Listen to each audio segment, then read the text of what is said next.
right, welcome to this week's Deal Structure Sunday. As usual, I try to twist it up. I know you're going to see some other deals coming out here in the upcoming weeks with the community, but I want to twist it up as much as I can as we do kind of different types of deals at this year's QLS Live. If you weren't there, you missed so much because we didn't film it this year. We just didn't for a myriad of reasons. We have so much footage. We said, you know what, let's spare the expense. Let's not film it.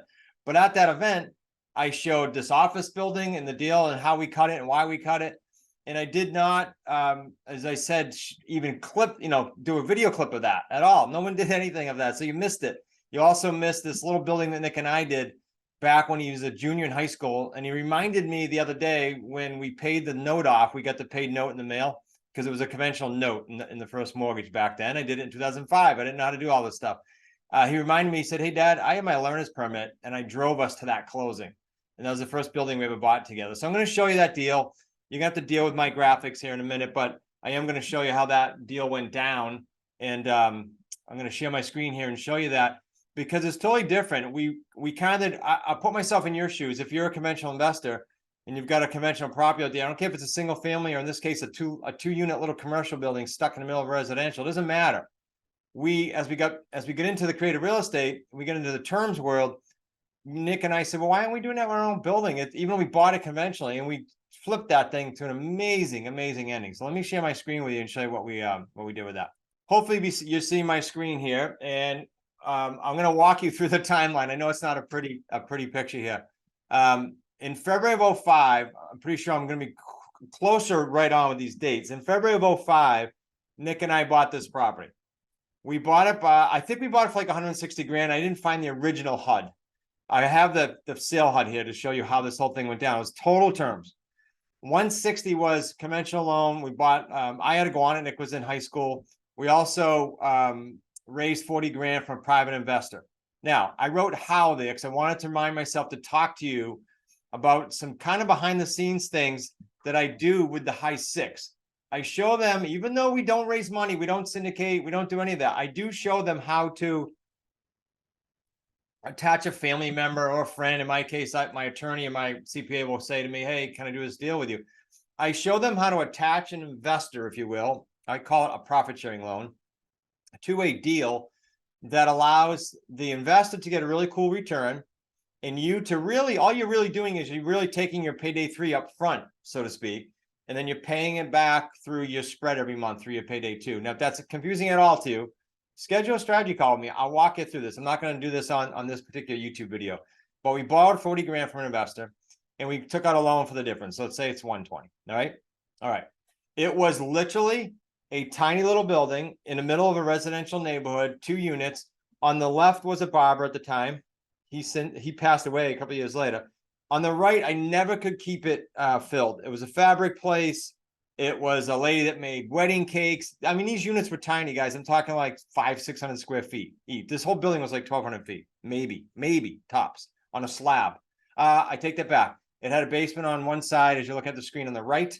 And that's where it got ungodly amounts of water. Like this thing was not a pretty scene. We owned it, about 10 years till about 15. Now, during that process, again, turnover, barber died, another barber came in, he got arrested. Like the weirdest things happened in this building. We were owning it and being landlords. We had a landlord hat on. Well, I went for permits to put an addition on this so that it would, instead of just sitting on the parking lot like that, it would kind of look like, okay, here's the original building. And then we wanted to add this L on and then go up a little bit. Now, you can imagine in a residential neighborhood, people were up in arms. They were all over it. So needless to say, it didn't go well. I went in inexperienced as far as permitting on this building. I had the wrong architect present with me. Like he literally was awful. It was embarrassing. So we get denied permits to expand this building. Okay. Fast forward. I'm going to back it off in my mind. We just cashed this out in 23. So around 16-ish, 15 or 16, Nick and I said, like I said at the beginning of this, well, what the heck here? Why don't we just look for a kind of like a rent to own world in residential? Let's look for someone that wants to take over this building, a master lease. At the time, there was a tenant in the left side here. It was not a barber at this time.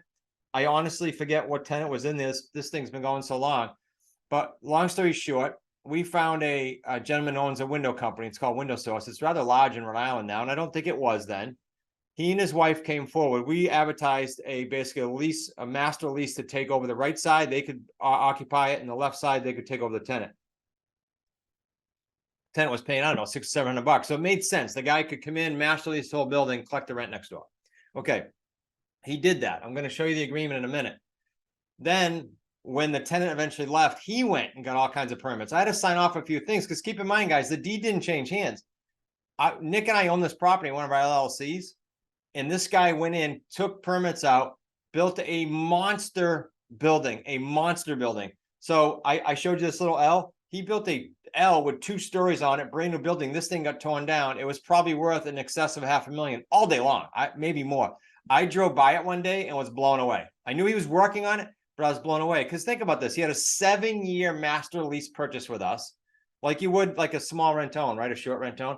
And at the end of that, the way we structure, you're going to see in the leases, he paid like 20 grand every August. And he never missed a beat. He never missed a lease payment in between, which was like 14 or 1500.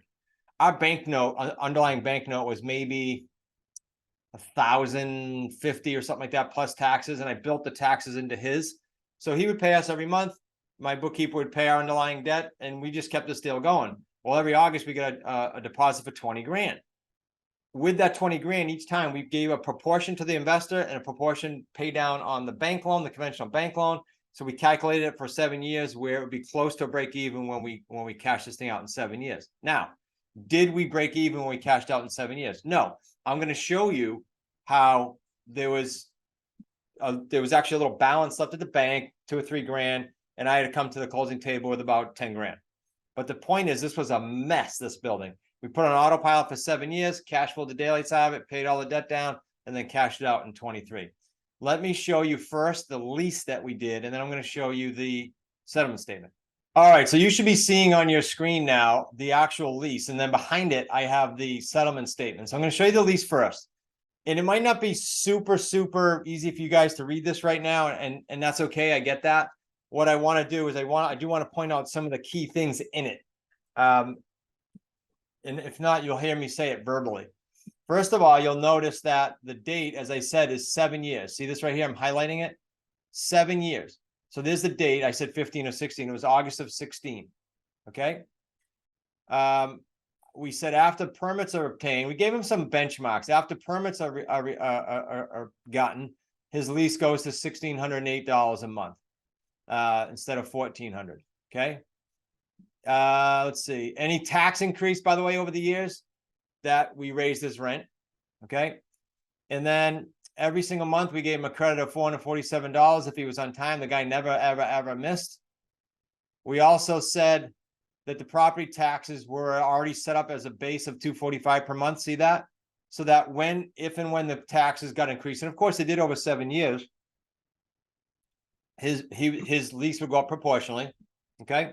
So just to get you thinking outside the box, I'm trying to see if there's anything else in there. All this language says is he's paying everything. It's a master lease purchase. He took over the building, water, sewer, the roof blows off. It doesn't matter. Okay. And this was signed by Nick and I and that gentleman. Okay. Now, again, August of 16, right? You should be seeing what up. Let me get the HUD back up. You should be seeing on your screen the settlement statement. Block his name. We sold the building per that lease purchase for $185,000. You'll see that in the top left. Okay, then you do the regular, prorations and whatnot. Go way down to line 213. It says he's made payments of $177,548 over the 7 years. Where'd that come from? Okay, it came from $20,000 a year. It was like $140 plus the down payment, so call it $160. Then we gave him a credit for that $400 something every month. And then to make this even more creative, guys, down the street from this building is the first sandwich lease that I ever did. It came as a sandwich lease, and then I converted it to a sub 2. And guess what? I still own the house. Okay. Bought it in 13. 10 years later, I still have it. It needed the rent-to-own buyer. This is quite the deal structure mix up here. The tenant buyer separated from his wife, his fiance, sorry, they weren't married yet. They separated, sadly. And he stayed. He's been there ever since. He's a tenant at will. He has no lease. He pays us every month. Every year we go up a little bit. He's paying us around $1,600 or $1,700 now. long story short, I keep the house up like a tenant. See, people say, well, you guys sell all your properties with term. No, we don't. Some of these properties we keep, I said, as a tenant, as a landlord. Nick and I are running this house. So long story short, we keep it up. I did a roof over recently. This particular guy in this building that's closing this house is actually a roofer too. He does windows and roof.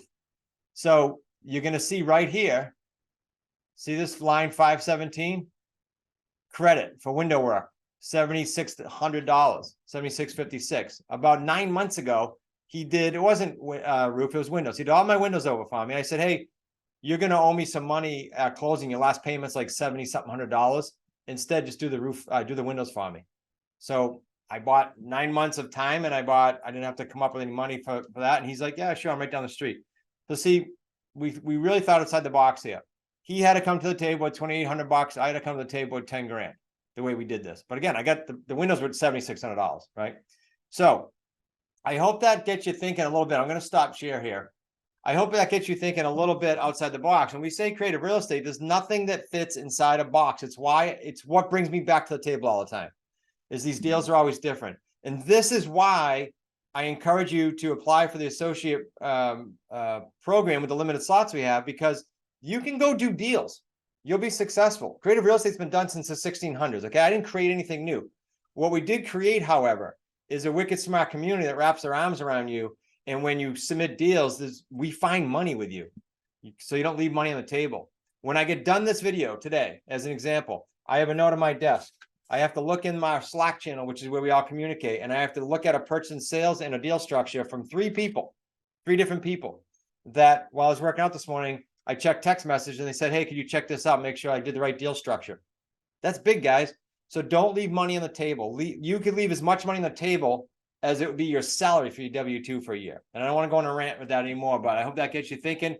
Make it a great week. Call to action here. If you haven't registered for the Wicked Smart Summit in March, that will be a writer downer, wickedsmartsummit.com. We also going to run a Kickstart event. We run it every year. It's going to be in December. It's going to be virtual. And there is 0 reason for you not to be there. It's going to be in December. I think it's December 8th. Write down on your calendar and we will message you. Make it a great week.